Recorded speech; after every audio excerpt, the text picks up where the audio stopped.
Ketika kita bicara tentang masalah anak, yang kita harus mengerti dan harus kita pahami pula adalah memiliki anak itu ketika kita paham, hikmah besarnya adalah bagaimana anak itu harus dikembalikan menuju kepada Allah. Titipan itu menjadi ujian untuk kita dan titipan itu harus dikembalikan kepada pemiliknya yaitu adalah Allah. Dan gagalnya orang tua adalah yang tidak mengembalikan titipan Allah kepada jalannya Allah, tapi justru dia mengambil titipan dari Allah tetapi mengembalikan anaknya kepada trek yang tidak menuju kepada Allah. Ini kan parah ini. Karena ini lebih buruk daripada keledai. Keledai itu selalu tahu jalan pulang. Kita ini kalau kemudian setelah kita mengetahui bahwasanya itu mengembalikan itu kepada Allah, kita harus paham. Memiliki anak itu melahirkan kepada kita komitmen, kewajiban, dan konsekuensi. Ya, jadi memiliki anak itu melahirkan kepada kita kewajiban, melahirkan kepada kita kewajiban, komitmen, dan ada konsekuensi yang harus dihadapi. Tapi kita juga harus ingat bahwasanya mendidik anak juga memang melelahkan dan meletihkan. Tidak ada orang yang mengatakan bahwasanya mendidik anak itu tidak melelahkan, mendidik anak itu tidak meletihkan. Enggak mungkin itu, omong kosong. Mendidik anak itu melelahkan dan meletihkan. Makanya tidak salah kalau Imam Ibnu Qayyim itu beliau berkata kepada kita bahwasanya ada sebagian dosa yang Allah tidak hapus dosa itu bagi orang-orang yang sudah punya anak. Ada sebagian dosa yang Allah tidak hapus dosa itu dan Allah tidak hapus kemaksiatan itu kecuali dengan kelelahan dan keletihan ketika dia merawat anaknya, ketika mengembalikan anaknya kepada jalannya Allah. Ya, sekali lagi ya, ada sebagian dosa bagi setiap orang tua yang sudah memiliki anak, ada sebagian dosa yang dosa itu tidak Allah hapuskan. Allah tidak hapuskan dengan taubat, Allah tidak hapuskan dengan istighfar, tapi Allah hapuskan ketika dia memiliki kelelahan, ketika dia memiliki keletihan di dalam mendidik anaknya, maka keletihan dan kelelahan ketika mendidik anaknya menjadi sebab terhapusnya dosa-dosa spesifik yang mana dosa itu tidak dihapuskan kecuali karena kelelahan ketika mendidik. Ini menjadikan kita memahami betul bahwasanya poin yang kedua, mengembalikan anak kepada jalan Allah sebagai hikmah besar yang sudah kita pelajari pada poin 1, maka beranjak kepada poin yang kedua, kita harus paham untuk merealisasikan hikmah besar di dalam kehidupan kita punya anak itu memang harus siap lelah. Ada salah satu ustadz yang berkecimpung dalam masalah pendidikan anak ya, berbasis fitrah. Beliau tuh mengatakan bahwasanya mendidik anak itu memang harus lelah. Siapapun orang tua yang tidak lelah mendidik anaknya dari umur 0 tahun sampai 15 tahun, maka dia akan menghadapi badai di sepanjang sisa kehidupan sang anak ketika beranjak dewasa. Itu sudah dikatakan oleh seorang ustadz. Allah yarham, beliau sudah meninggal dunia. Itulah yang menjadikan kita, poin yang kedua di dalam pembahasan ini adalah, di dalam pembahasan ini akhirnya kita memahami betul. Berarti poin yang kita sepakati ketika kita membahas tentang anakmu itu adalah surgamu. Yang kedua itu apa? Bahwasanya mendidik anak itu melelahkan. Tapi kelelahan dan keletihan ketika mendidik anak itu harus dikaitkan dengan sebuah balasan yang Allah berikan kepada manusia. Karena setiap kebaikan itu pasti akan mendapatkan balasan dari sisi Allah. Dan itu harus dikaitkan dengan balasan yang Allah berikan dalam kehidupan kelak di akhirat. Makanya maaf ya, kalau orang tidak mengimani hari akhir, ya susah. Maka dia akan lebih memilih child free. Kenapa? Daripada saya lelah. Nanti saya stres, nanti saya depresi ketika mendidik anak.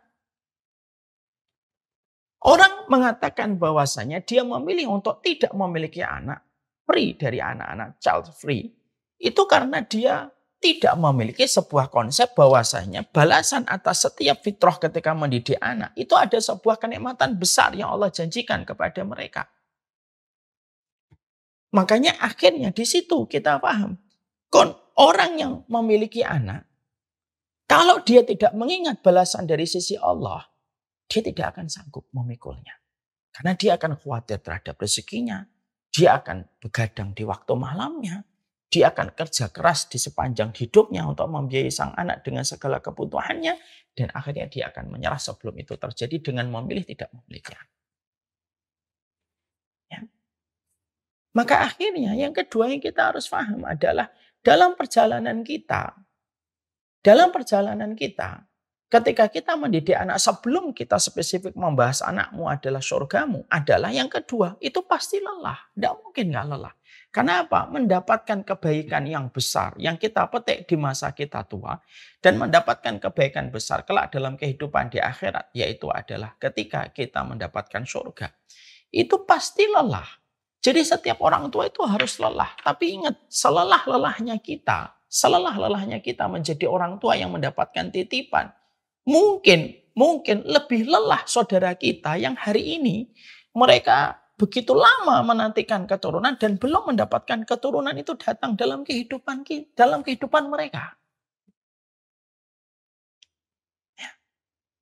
Makanya Masya Allah, kita harus paham. Imam Qurtubi lalu mengatakan kepada kita, apa yang dikatakan oleh Imam Qurtubi? Imam Qurtubi itu mengatakan, mendidik anak itu lelah, tapi memberikan kepada manusia kebahagiaan yang tidak mungkin kebahagiaan itu didapatkan dari harta, tidak didapatkan dari finansial, tapi hanya bisa didapatkan dari keberhasilan dalam tanda kutip seorang bapak dan ibu ketika mendidik anaknya taat kepada Allah. Itu kegembiraannya besar sekali. Ya. Tapi pasti melelahkan, pasti meletihkan. Imam Ibnu Qayyim aja sudah menyampaikan itu kok. Nah, jadi saya teringat ya kalau pas lagi ngobrol kayak gini, saya teringat obrolan dialog hangat saya dengan Bibu, istri saya. Ini masih ada kaitannya poin 1 juga. Bibu itu pernah ngomong ke saya beberapa waktu yang lalu. Saya tanya, Bu kemana Bu ini anak? Ini Bibu yang ke-8 nih. Saya akan ngobrol pengen mengkuatkan gitu. Gak apa-apa Bu anak yang ke-8. Iya gak apa-apa. Nanti berlanjut gak sampai anak 9? Ya insya Allah. Nah tanya apa sih yang menjadikan kamu kuat gitu? Ada satu jawaban. Insya Allah ya. Dari istri saya tercinta. Beliau ngomong gini. Ya memang mungkin rezeki saya itu untuk masuk surga itu kan mungkin dengan punya banyak anak kali ya Bi. Tapi kan sering ngomong perkataan Imam Malik. Allah itu membagi amal sebagaimana membagi rezeki. Amalnya Bibu itu gak sholat. Amalnya Bibu itu mungkin gak banyak puasa.